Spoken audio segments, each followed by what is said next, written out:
It's about time to begin. If you would like, you can go ahead and get your Bibles and open them up to Exodus chapter 14. Exodus 14. In some ways, we're probably, well, all I know how to say is we're at a very, very important part of the Old Testament. This is a critical event that is taking place here in chapter 14 and then also in chapter 20. These are two of probably the most referred to events, or at least significant events, that we'll have in the history of Israel that's taking place. And it's also some of the most dramatic. I mean, they've made major motion pictures out of it that you have seen before, and it is an incredible display of God's power here. So we've already seen a lot of God's power through the 10 plagues, and now God has led the children of Israel out of Egypt. He is delivering them from Egyptian bondage, but He doesn't take them the closest route to the promised land, to the land of Canaan. What was His reasoning? They weren't ready for it. They weren't ready for it. If they would see war, they may become afraid. And in turn, well, they would become afraid because they've got some more faith building that needs to take place here. And we're going to see some of that. And really, what God is doing in this chapter is setting up a scenario that should build their faith. We'll see if it does or not. You got anything before we get into chapter 14? No, we just ended with the way that they were moving, the pillar of cloud and fire, and that's how He's leading this large of a number of people. Something that everybody could see. There wasn't any way of doing much communication or anything with a group that big, but that's how we ended our class in chapter 13 last time. Was they're being led by the Lord there.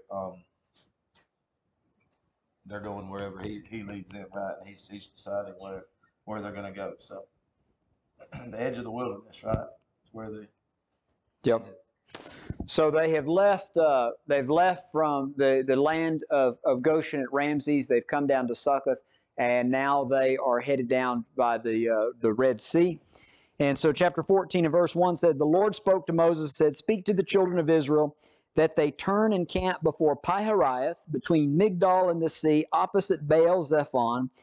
You shall camp before it by the sea." All right, so God is telling them exactly where to camp. He's not just saying, okay, go generally this direction until you get tired and then stop for the night. He's telling them the exact location to camp by the sea. Strategically, militarily, is this a good campsite? Yeah, it's an awful place to camp if you would have somebody who could possibly be pursuing you, because you have no route of escape. You would be trapped there. And God intentionally places them, asks them to camp in this very vulnerable spot. But now God knows exactly what's going to take place here. If you look at verse 3, He speaks to Moses, He says, "For Pharaoh will say to the children of Israel, they are bewildered by the land. The wilderness is closed in on them. Then I will harden Pharaoh's heart so that he will pursue them, and I will gain honor over Pharaoh and over all of his army, that the Egyptians may know that I am the Lord." And they did so. Okay. So the Egyptians may know that I am the Lord. Going back to that question that Pharaoh asked originally, he still doesn't have the answer, that at least he hasn't learned the answer yet. And so God says, I'm going to gain power over him. Now, up to this point, and again, someone that knows Egyptian history much better than I do can give a better explanation of this. But I've read and been told that the 10 plagues were judgments upon the gods of the Egyptians. In other words, each of those plagues was kind of targeted at one of the Egyptian gods. But not only do the Egyptians have all of these gods that they trust in to provide for them, the Nile and all of these other things, but they're also the most powerful military in the world at this time. And what Pharaoh is about to do is enact the military. And what God is going to do is He's going to show His power over the most powerful nation and over the most powerful military in the world at this time. So the purpose for this this camping there and hardening Pharaoh's heart one more time is to show God's mighty hand, not just over their gods that are really not gods, but to show his hand over what often man trusts in, and that is military might. And the children of Israel needed to understand that God had power over military might as well. So that's the setting for why this is taking place. I think there's 2 points to that. One is God's going to take out the military. But by doing that, since the children of Israel is eventually going to get to go into the promised land, from what's spread out all over the world, from what these events is fixing to take place, when they see the children of Israel coming at them, they go, we're done. That's right. They took out the most powerful army in the world at that time of Egypt, and their God just wiped them out. Yep. We'll see that in the next chapter. You got anything else on that? No, he's not making them. I don't know what's going through their mind, but he's not making them fight or anything. He's not. He's putting them in a situation, setting up the situation, so it's obvious. Yes. Why it ended, how it ended. Yeah. Why don't you continue on with verse 5 there? So we get to verse 5, and it says, "Now it was told the king of Egypt that the people had fled." So word comes, well, they're gone, they've left. "And the heart of Pharaoh and his servants was turned against the people, and they said, Why have we done this, that we have let Israel go from serving us?" So imagine the things that start going through Pharaoh's head at this point. I'm going to be, how am I going to be viewed in the history books of Egypt? The king that let the whole workforce just leave without putting up a fight or whatever. And they start thinking about what have we done? Why have we done this? Maybe it's pride and everything surfaces again. It says, "So he made ready his chariot and took his people with him. He took 600 choice chariots and all the chariots of Egypt, with captains over every one of them. And the Lord hardened the heart of Pharaoh, king of Egypt, and he pursued the children of Israel, and the children of Israel went out with boldness." So he changes his mind here and decides he's going to pursue. And I don't know how many he pursues with. It mentions 600 choice chariots. I don't know what the difference of a choice chariot and all the other chariots were, but all the chariots he could get. So I don't know how much of a force it would take to try to go and corral and round back up 2 million people. But he gets every chariot he can get, every chariot of Egypt, with captains over every one of them. So he gets together the best force he can to go and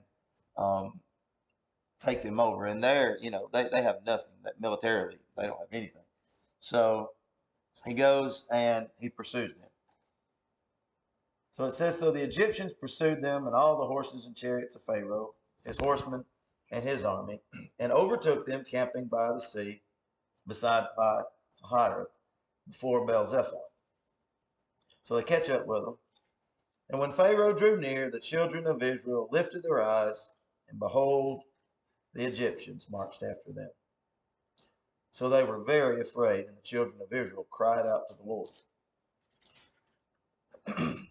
Then they said to Moses, Because there were no graves in Egypt, you have taken us away to die in the wilderness? Why have you so dealt with us to bring us up out of Egypt? Is this not the word that we told you in Egypt, saying, Let us alone, that we may serve the Egyptians? For it would have been better for us to serve the Egyptians than that we should die in the wilderness." Okay, so they look up, and what do they see? Every chariot that Pharaoh could get together coming to them. And what's going through their mind now? They're scared, which I can understand. There's not a problem, I don't think, with that. But what do they do? Well, how do they respond to being scared there? They complain. What do they say? It's almost comical, right? Yeah. Yeah. Why didn't you just let us stay in Egypt? Egypt wasn't, we would rather be in Egypt than this than where we're at now. And they word it, you know, they're the way that they word it. But it would have been better for us to serve the Egyptians than we should just come out here and die. So it didn't take them long to lose faith the first time. The first time that adversity even seems like it might happen here, they fold, and now they're turning on Moses, and they're mad at Moses.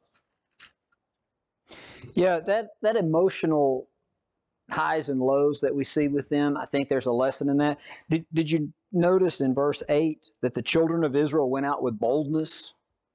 They're feeling pretty good, you know. Wow, look, God leveled the Egyptians and they drove us out. Look at all these riches that we have. And then in a matter of a night, an afternoon, that all changes. And now they're very afraid and they're complaining and they're wishing everything was back like it was. And so a pretty great emotional roller coaster there. Does anybody have anything else through verse 12? I think the same thing goes for Pharaoh and the Egyptians too, like you said. Highs and lows, because he ordered them to be. Yeah. That's a great point. And we're going to see it flip back the other way shortly too. Yeah, that's a good point. I haven't considered that before. What did verse 11, they cried out unto Moses because there were no graves in Egypt? What does that no graves in Egypt mean? I think it's just a sarcastic phrase of, you know, you weren't happy with us dying in Egypt. You want to drag us out here to kill us. And so I think that's. I think also it's because under the Egyptian death deal, even the servants and the pharaohs, there's tombs like in the Valley of the Kings, and then they've recently found some other areas out in the desert that the Egyptian servants and whoever was over them, they're like in big, huge tombs that's under all that sand that's. So if you was going into Egypt, you wouldn't actually see graveyards because the servants that worked for the rich and the rich that worked for the pharaohs, they were buried in tombs that goes way back up under the ground that they excavated. So I gather that there's probably not no place like when we drive around, I mean, like the graveyard across the road and all through the places that there's different graveyards. They treated their dead different than to where probably up in Canaan and all the other places that actually have graveyards. Okay. I think it's interesting that Pharaoh's character doesn't really change. Yeah. Throughout all these plagues, he's, he would make conditions, you can do this or do that, but you can't do exactly what you want. And then here at the end, he's like, okay, you can do what you want. But then that didn't last very long. Right. He's like, no, you can't do that. You're going to come back. Yeah. And then I think it's also interesting that the children of Israel so soon have forgot what all God has done in Egypt. Yes. And I think that's interesting, just that mindset. I think we have that today, and that's why God saw fit for us to meet as often as we did. Yes. I think that's an excellent point.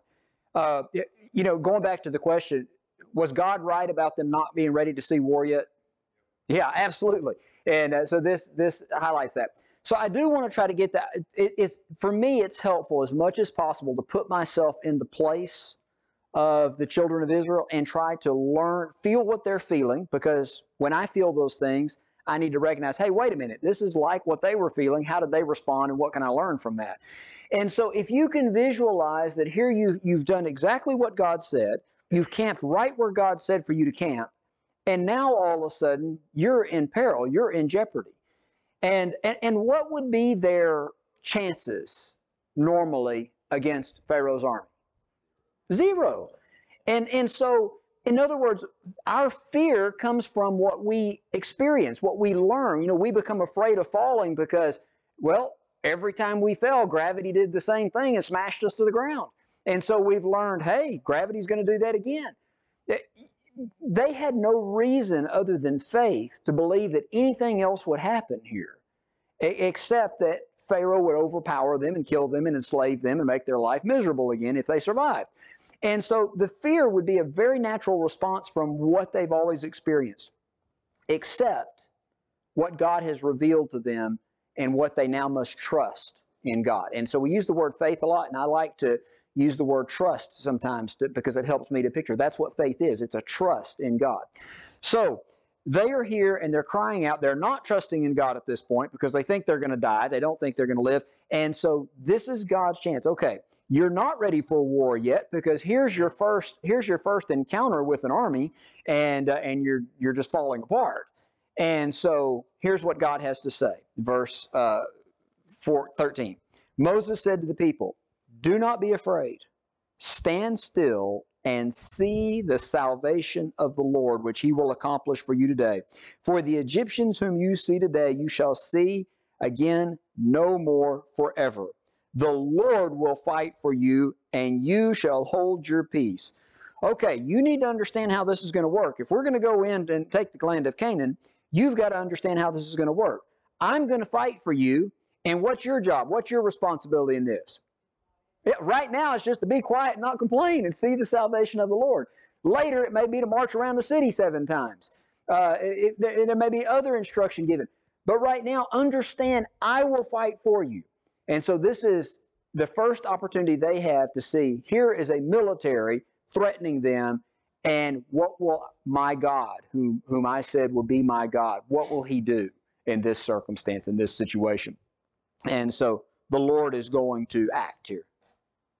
You just talked about earlier about like trying to look back through their eyes to see how they stood.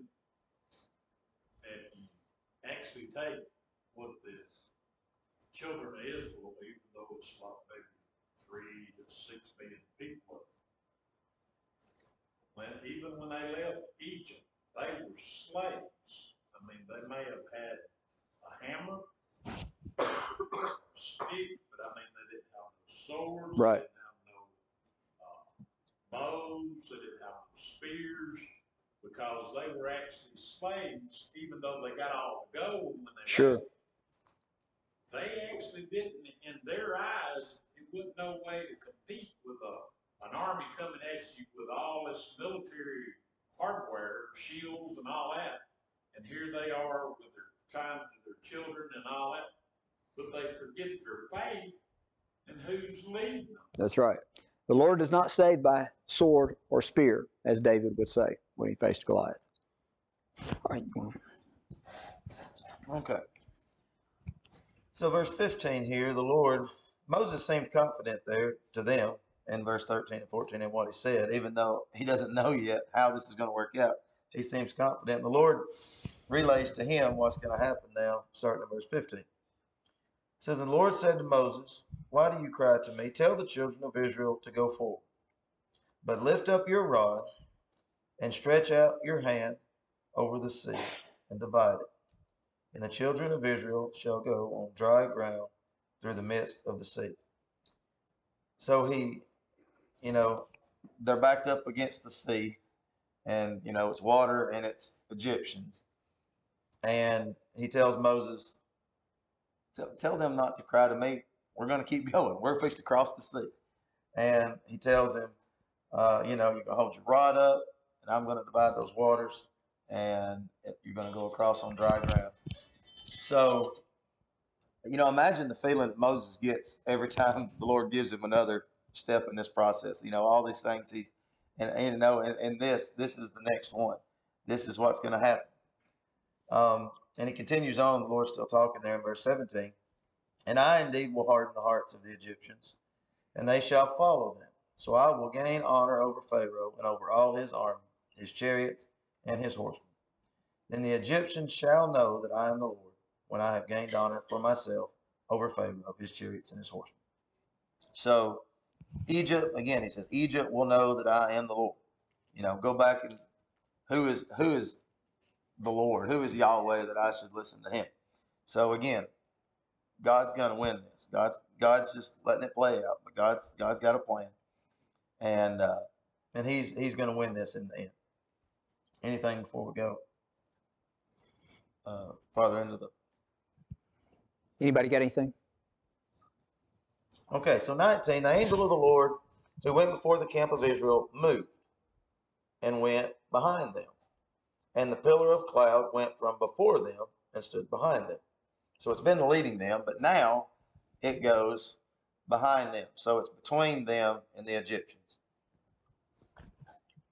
So it came between the camp of the Egyptians and the camp of Israel. Thus it was a cloud of darkness to the one, and it gave light by night to the other, so that the one did not come near the other all that night. So time of day, whatever, it basically forms this barrier, and everyone has to, just Egyptians have to stop. They can't pursue anymore. It causes darkness, and I don't know if it kept it dark longer than usual. If the Egyptians are waiting for it to become daylight, and it never becomes day. I don't know how this worked, but it's the Lord providing time for what's about to happen. And the Egyptians may have remembered the darkness they had before, so no, we ain't going in. Yeah, maybe so. It says it was a cloud of darkness to them. So I don't know how that worked, but he's holding the Egyptians back, right? He's holding the Egyptians back there.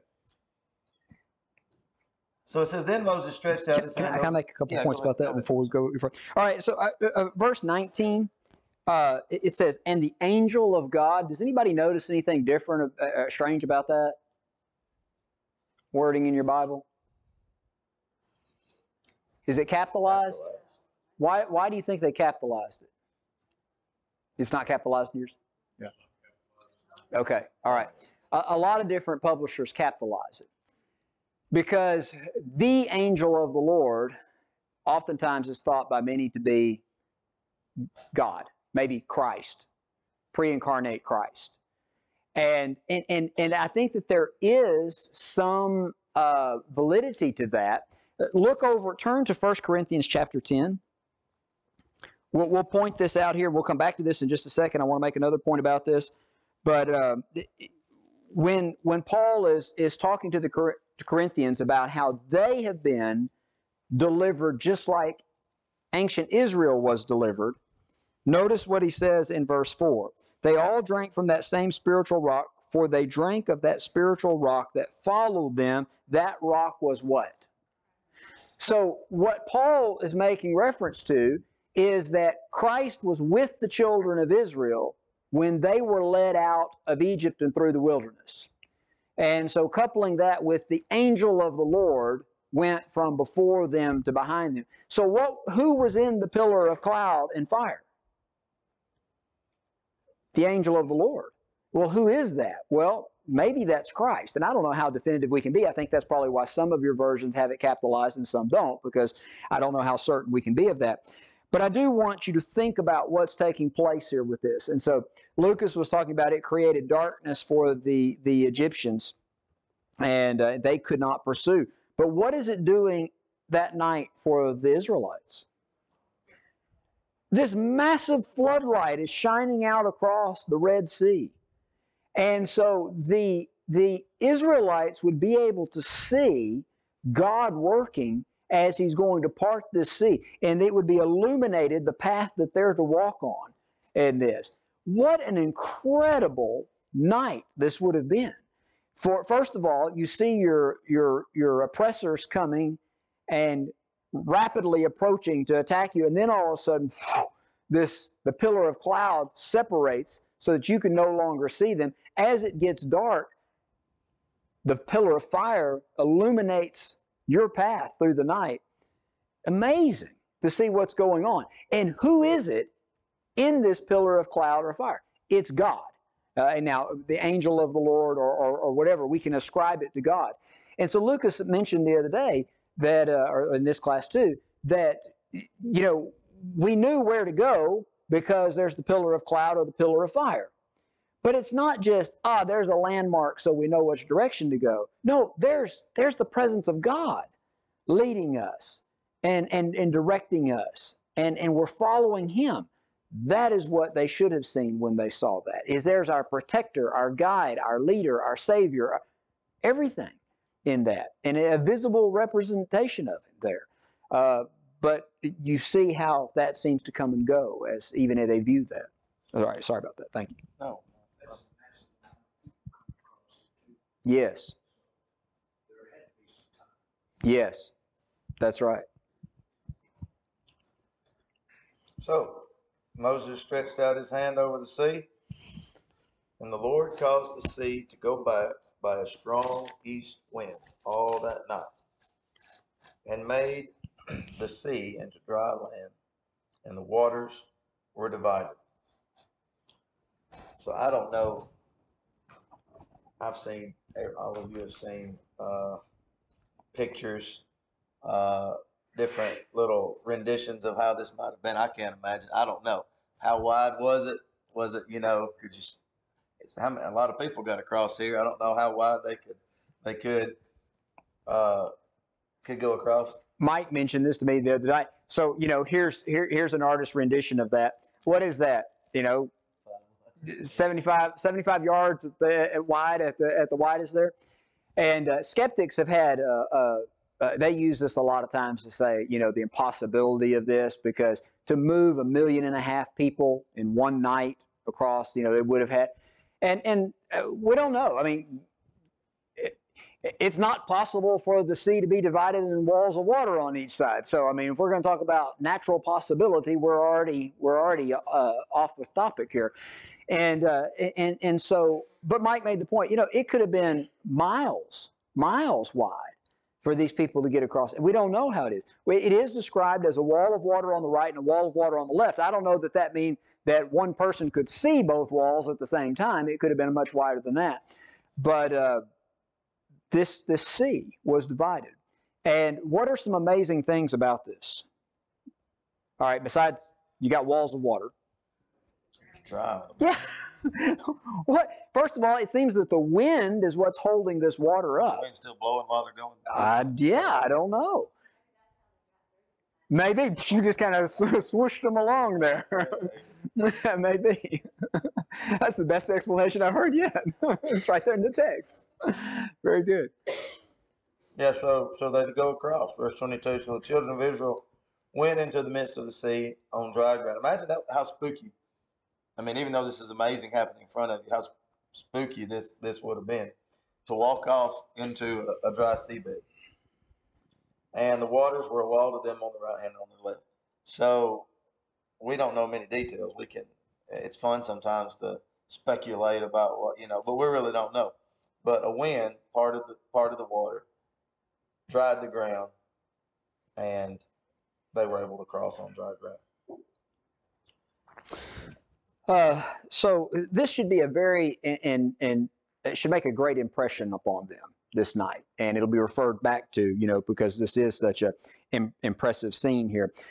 So it came to pass in the morning watch that the Lord looked down upon the army of the Egyptians through the pillar of fire and cloud, and he troubled the army of the Egyptians, and he took off their chariot wheels so that they drove them with difficulty. And the Egyptians said, let us flee from, is that where, did I skip some verses there? 23. I'm sorry, yes. The Egyptians pursued and went after them into the midst of the sea, all of Pharaoh's horses and chariots. All right, so Luke has mentioned it's spooky for the children of Israel to go off in the sea. Can you imagine being one of the Egyptians and hearing the command, charge forward? You sure about this? And then as they charge forward and they get quite a ways out into the sea, what begins to happen? Mechanical problems. And do they just chalk it up to mechanical problems? No, because this is too many mechanical problems taking place. And so they recognize the Lord is fighting for the children of Israel. Okay, what do the children of Israel need to know before they go into the land of Canaan? God will fight. That's right. And so here is what is taking place. The Lord is fighting for them. What are the children of Israel having to do? Nothing at this point. That's right. And wheels are falling off of the chariots. And the Egyptian says, okay, abandon, retreat, retreat. And the most powerful army in the world is in retreat. and they can't retreat. Because what happens at this point in verse 26, the Lord said to Moses, stretch out your hand over the sea, and that the waters may come back upon the Egyptians, on their chariots and on their horsemen. And Moses stretched out his hand over the sea, and when morning appeared, the sea returned to its full depth while the Egyptians were fleeing into it. So the Lord overthrew the Egyptians in the midst of the sea. Then the waters returned and covered the chariots, the horsemen, and the army of Pharaoh that came into the sea after them. Not so much as one of them remained. But the children of Israel had walked on dry land in the midst of the sea, and the waters were a wall to them on their right hand and on their left.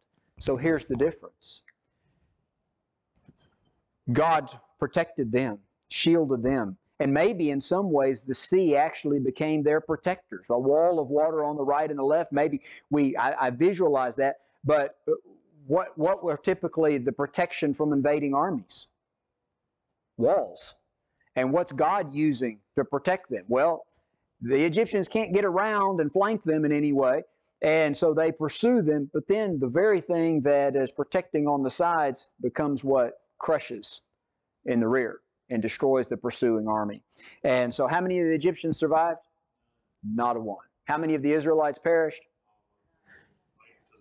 All of them made it to the other side. So here is the Israelite army with their hammers or sickles or whatever tools that they have here.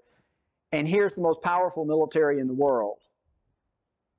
And there's a battle that takes place, and the casualty count for the most powerful army in the world is 100% fatalities.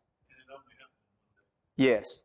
And the casualty count for the army of Israel, not a single one. Now, would you think that should build the children of Israel's faith? I would hope so. I would hope so. And we'll see in this next chapter here that it looks pretty promising. Looks pretty promising. So, Pharaoh part of this? That's a good question. He harnessed his chariot. We see that. And he led them, at least in the initial pursuit of going after them. It does not mention that. You would think it would mention that. That would be usually if a king is taken or captive or killed, that's a big mark that's mentioned there. I don't know. We have that he harnessed his chariot. We don't know if he went into the sea with them. Prince of Egypt, I think the movie Prince of Egypt, he stands on the shore and says, "Go get them, boys." And no, is that not right? He goes in and he just gets pushed back up. Oh, he gets pushed back up. Yeah, that's even worse. The other I could give some. Yeah, okay. Oh, he's going to die. All right. Yeah, okay. Yeah, right. We'll go with the biblical account here. We don't know exactly what happened to him. I wonder if it's the fact that it doesn't mention him almost is like it wasn't even a battle. Yeah. There was no comparison between him and God, so yeah, the Egyptians were. Maybe. Yeah. Him too. Maybe. Which is reminiscent of a lot of battles with God. Yeah. Right. Like 185 Assyrians woke up dead. Yep. All right, verse 30. So the Lord saved Israel that day out of the hand of the Egyptians, and Israel saw the Egyptians dead on the seashore. Thus Israel saw the great work which the Lord had done in Egypt. So the people feared the Lord and believed the Lord and his servant Moses. Yes, that's what was supposed to happen here, is they were supposed to see the mighty works of God. It was to produce faith in their heart so that then they would be obedient to the Lord and they could go into the promised land which the Lord intended for them to possess. There's a lesson in that for us.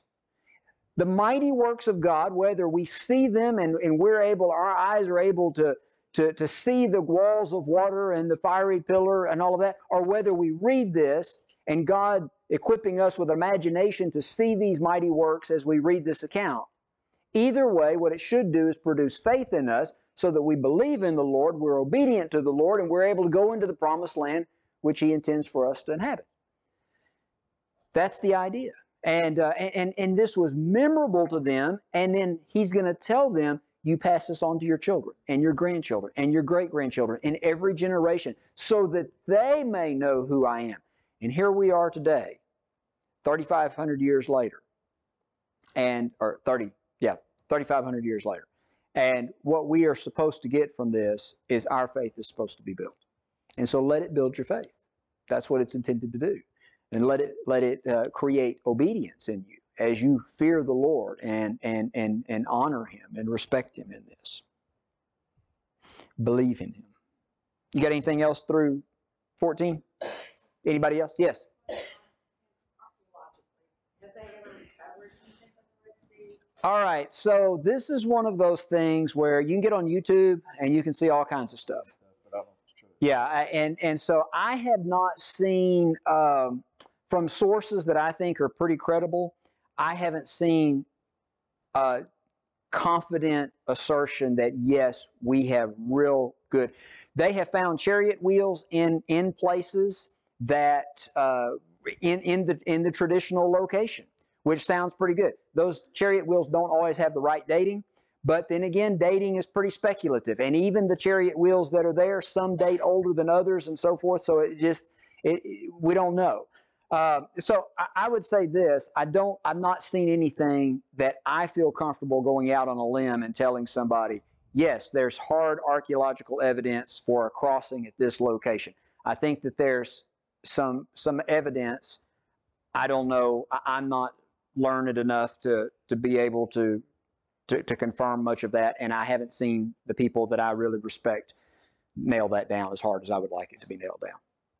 Even though the archaeologists don't have that, what you're saying as evidence, there's evidence of Mount Sinai that it's still burnt. Even today, they show pictures that it's burnt way from the top down so far. And they say that it ain't nothing that they know naturally could burn. Which brings up a whole other issue, because the mountain that's burnt is in Saudi Arabia, not in the Sinai Peninsula. So I say last week, it was some biblical touring people. It wasn't in Saudi Arabia. It was down where yours is on the mountain. Okay. The traditional, one of the reasons why there's an alternate Mount Sinai is because there is a mountain in Saudi Arabia that has a melted top. And so some have speculated that's it. So there's kind of a debate among scholars, exact location, which Mount Sinai is under consideration. But here's the thing. Concerning the archaeological evidence for that, we really wouldn't expect in those conditions for those things to be preserved. And so the fact that there has been something found has been pretty amazing in and of itself. Whether the dates line up and all of that, we don't know on that. So, all right. So chapter 15, we got just a few minutes. I don't know if we'll be able to get all the way through chapter 15, but chapter 15 is worth pointing out because there are several things in it that I think give us some insight in the children of Israel and also teach us some things about God. So they're looking at the most powerful foe in the world, their bodies floating up on the shore. And Moses and the children of Israel sang this song to the Lord and spoke, saying, I will sing to the Lord, for he has triumphed gloriously. The horse and its rider he has thrown into the sea. So there's kind of the beginning of the song. Miriam is going to sing, I believe, the same song here in a second. So I just point that out. I don't think this is two songs. I think it's the same one. And the Lord is my strength and my song. Who is? And he's what? My strength. All right, he's my strength. He has become my salvation. He is my God, and I will praise him. My Father's God, and I will exalt him. The Lord is a man of war. The Lord is his name. Remember, Yahweh is his name. Who is Yahweh that I should obey him?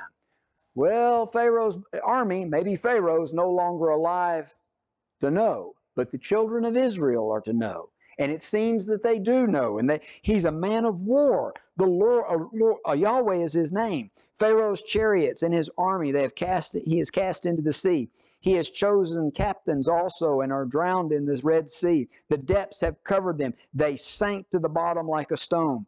Your right hand, O Lord, has become glorious in power. Your right hand, O Lord, has dashed the enemy in pieces. In the greatness of your excellency, you have overthrown those who rose against you. You sent forth your wrath, which consumed them like stubble, and with the blast of your nostrils the waters were gathered together. The flood stood upright like a heap. The depths congealed in the heart of the sea. The enemy said, I will pursue, I will overtake, I will divide the spoil. My desire shall be satisfied on them. I will draw my sword, my hand will destroy them.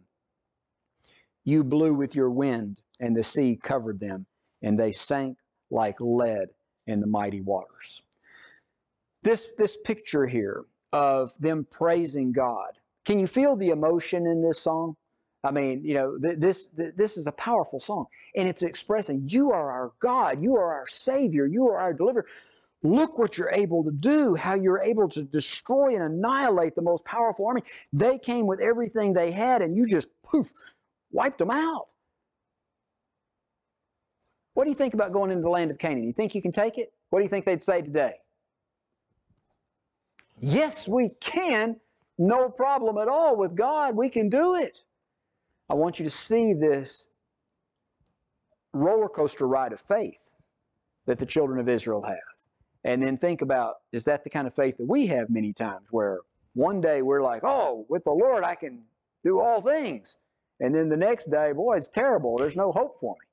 And so keep that in mind as we go through this. We saw the same thing, personified in the apostles. Yes, that's exactly. This is an antitype of what people are. Excellent point. That's exactly right. And so this is what we all struggle with right here. And what we need to learn from this is, okay, when I struggle with this, I need to remember, no, the Lord is still my salvation. He's still mighty. His hand is still powerful. I don't need to have these ups and downs like this. I need to be steady in that, which is tough to do, but we can do it. All right, you want to jump in at verse 11 there, and we'll utilize as much time as we have. Finish up here. So he kind of has a recap there in the first 10 verses of the events there. Starting in verse 11, who is like you, O Lord, among the gods? Who is like you, glorious in holiness, fearful in praises, doing wonders? You stretch out your right hand, the earth swallowed them. You in your mercy have led forth the people whom you have redeemed. You have guided them in your strength to your holy habitation. You want to say anything at that point? Let me finish it up and then make what comment. Yeah, you just go ahead. The people will hear and be afraid. Sorrow will take hold of the inhabitants of Philistia. The chiefs of Edom will be dismayed. The mighty men of Moab, trembling, will take hold of them. All the inhabitants of Canaan will melt away. Just like Lonnie was saying. Remember that, their attitude now towards the Canaanites versus what it will be. Fear and dread will fall on them by the greatness of your arm. They will be as still as stone till your people pass over, O Lord, till the people pass over, whom you have purchased. You will bring them in and plant them in the mountain of your inheritance, in the place, O Lord, which you have made. For your own dwelling, the sanctuary, O Lord, which your hands have established. The Lord shall reign forever and ever. Yeah, so verse 11, I think, is one of those points that is really important. Who is like you, O Lord, among the gods? What's the answer to that? No one. No one. Who is Jehovah that I should listen to him? Well, he's not like any of the other gods. Fearful in praise and doing wonders. We mentioned in verse 15 that they're already thinking about, well, the Canaanites are not going to be any problem. They're going to be scared to death of us by the time we get there. And they were. Steve made this point. They were scared of them when they arrived there. As a matter of fact, they seemed to have more faith in God than the children of Israel did at that point. Let's see. Yeah, I guess that's, you got anything else you want to say about that? Now, Miriam repeats the first part there again, but there's a lot of confidence, it seems like, in the children of Israel, and a lot of faith at this time, and based on their expression here through their song. Yeah. Anybody else have anything? We got 30 seconds. You know, it's strange, they went through all this. And when they finally do get to Mount Sinai, they build a cabin. Yeah. Yep. Anybody got anything? All right. Thank you for your good attention. I'll be gone in a meeting Sunday and Wednesday, and Lucas will continue on. I think Austin may be his wingman there while I'm gone. But anyway, y'all catch me up when I get back. Thanks for watching. If you found this video to be beneficial, please follow us on Facebook or subscribe to our YouTube channel. Feel free to share it with others that you feel like may benefit from it. If you need to contact us, please contact us via email at quinn.church@yahoo.com. Also, if you're in the area, we would love for you to come visit with us at one of our assemblies. Have a good day.